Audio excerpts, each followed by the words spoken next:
2024 में नरेंद्र मोदी के रथ को रोकने के लिए नीतीश कुमार ने अश्वमेध रथ छोड़ दिया है।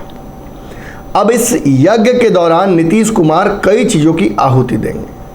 नीतीश कुमार अपनी ईगो की भी आहुति देंगे। विपक्षी एकता को लेकर बिहार में एक बड़ी तैयारी कर रहे हैं। पटना में कोई एक मंच बनाया जा सकता है जिस पर विपक्ष को लेकर सभी बड़े नेताओं को इकट्ठा किया जा सकता है और वहां से 2024 की रणभेरी फूकी जा सकती है। ये सारी तैयारियां हो चुकी हैं। लालू प्रसाद यादव का बिहार में मौजूद रहना और अनिश्चितकाल तक मौजूद रहना ये साबित करता है कि एक तरफ जहां स्वास्थ्य समस्याओं के चलते उन्हें दिल्ली में रहना था, वहीं बिहार किसी बड़े कारण से वो पहुंच चुके हैं और ये भी खबर आ रही है कि जून जुलाई तक यहाँ रहेंगे। निश्चित तौर पर इस बीच में विपक्षी एकता के एक बड़े मंच पे बिहार में सभी नेताओं को बुलाया जा सकता है। इसके अलावा आप देख सकते हैं कि तेजस्वी यादव की ताजपोशी का रास्ता भी खुल जाएगा। जिस वक्त नीतीश कुमार अगर देश की राजनीति में विपक्षी दलों के नेता या संयोजनकर्ता के तौर पर आगे बढ़ सकते हैं, उसी वक्त बिहार की कुर्सी पर तेजस्वी यादव का नैतिक जो है वो दबाव और नैतिक अधिकार हो जाता है। अब ये तो हो रहा है। दूसरी बात क्या है? देखिए, दूसरी बात यह है कि जिस दौरान ये सारे कार्यक्रम हो रहे हैं उस वक्त नीतीश कुमार के सिपह सलार लोग कहाँ हैं? तो एक तरफ जहां विपक्षी एकता की तैयारी में लगे हुए नीतीश कुमार, वहीं उनके सिपह सलार लगातार विपक्षी एकता की कवायद को लेकर अश्वमेध के घोड़ों की तरह विपक्षी नेताओं से मुलाकात कर रहे हैं। जहां देवेश चंद्र ठाकुर ने एनसीपी के अध्यक्ष शरद पवार से मुलाकात की, वहीं उनके एक और नेता ललन सिंह कुछ दिनों पहले ही मुलाकात करके झारखंड के मुख्यमंत्री हेमंत सोरेन से आ रहे हैं। इस दौरान नीतीश कुमार की भी मुलाकातें कई नेताओं से हुई हैं। तेजस्वी यादव भी अपने लेवल से कई नेताओं से बातचीत कर रहे हैं। सभी को बिहार लाने की तैयारी शुरू हो गई है। लेकिन इस बीच ललन सिंह ने एक ऐसा प्रस्ताव कर दिया है, एक ऐसा काम कर दिया है जिसकी वजह से ये चर्चा होने लगी है कि नीतीश कुमार एक तरफ जहां विपक्षी एकता की बात कर रहे हैं, वहीं ललन सिंह सत्ता पक्ष के नेता नरेंद्र मोदी से बातचीत कर रहे हैं।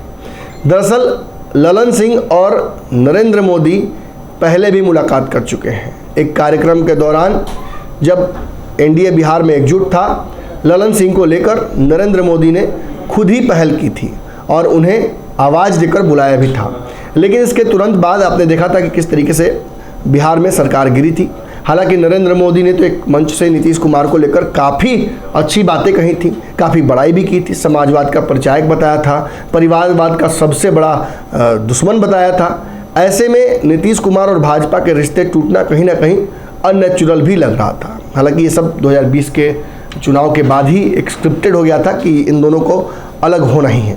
लेकिन इन दोनों के गठबंधन के टूटने के बाद नीतीश कुमार लगातार अब महागठबंधन की तरफ हैं और विपक्षी एकजुटता को लेकर मेहनत भी कर रहे हैं, खूब प्रयास कर रहे हैं और उस इनोसेंट प्रयास में हो सकता है कि नरेंद्र मोदी को चुनौती एक बड़ी मिल जाए। लेकिन इस बीच फेसबुक का रुख करते हुए ललन सिंह ने नरेंद्र मोदी से बातचीत शुरू कर दी है।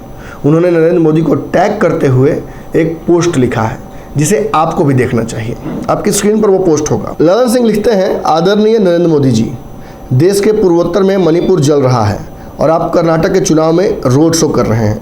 वहाँ धार्मिक उन्माद कैसे फैले और चुनाव में लाभ मिले, इसमें व्यस्त हैं।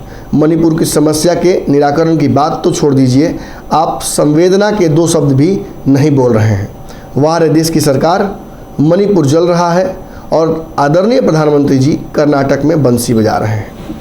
देखिए, ललन सिंह ने साफ तौर पर नरेंद्र मोदी पर एक तरह से हमला किया है और उन्होंने मणिपुर में जो जातीय हिंसा हुई है, जो एक संघर्ष चल रहा है, जिसको लेकर मैरी कॉम ने भी कुछ दिनों पहले एक ट्वीट किया था कि उनका जो घर है वो जल रहा है, इसी घटना को लेकर अब विपक्ष की तरफ से ललन सिंह ने मोर्चा खोला है और सीधा प्रधानमंत्री को टैग करते हुए ये बात लिख दी है कि पूर्वोत्तर में मणिपुर जल रहा है और आप कर्नाटक में चुनाव जीतने को लेकर कैसे वहाँ रणनीति बनाई जा सके, इसमें आपकी व्यस्तता है। देश के प्रधानमंत्री के तौर पर यह आपकी जिम्मेवारी है कि केवल आप अपनी पार्टी के राजनीतिक फायदे के बारे में ना सोचे, बल्कि जनता के हितों को निराकरण भी करें। और अब जिस तरीके से मणिपुर में ये हिंसा हो रही है, निश्चित तौर पर ऐसा लग रहा है कि मणिपुर को लेकर भारतीय जनता पार्टी,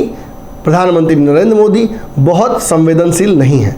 ऐसी स्थिति में कर्नाटक में जिस तरीके से चुनाव प्रचार किया जा रहा है, ये दुर्भाग्यपूर्ण है। कहीं ना कहीं देश के मुख्य नेता के तौर पर, देश के मुखिया के तौर पर ये जिम्मेवारी नरेंद्र मोदी की है, ये जिम्मेवारी केंद्रीय भाजपा की है कि वो ऐसी घटनाओं पर रोक लगाए। निश्चित तौर पर भाजपा की तरफ से अभी तक जवाब इस मामले पर नहीं आया है। अभी थोड़ी देर पहले ही ललन सिंह ने ये बात कही है, और जैसे ही इस मामले पर कोई जवाब आता है निश्चित तौर पर वो भी हम आपको बताएंगे। लेकिन ये एक बड़ी बात है कि मणिपुर की घटना हो या देश के राजधानी में पहलवानों का इकट्ठा होना और सरकार पर आरोप लगाना, ये सारे मामले कहीं ना कहीं विपक्ष की झोली में अब बड़े हथियार के तौर पर आ चुके हैं, और इन्हें नरेंद्र मोदी केंद्रीय जो सत्ता है उसके खिलाफ विपक्ष इस्तेमाल करने जा रहा है।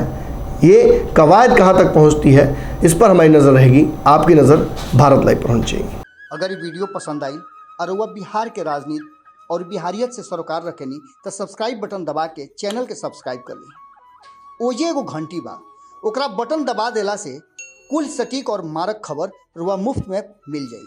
अगर रुआ पत्रकारिता के हमनी के नया प्रयोग में सहयोग कर चाहतानी तो ज्वाइन बटन दबा दी। पेटीएम नंबर नोट कर ली 9386816700। धन्यवाद।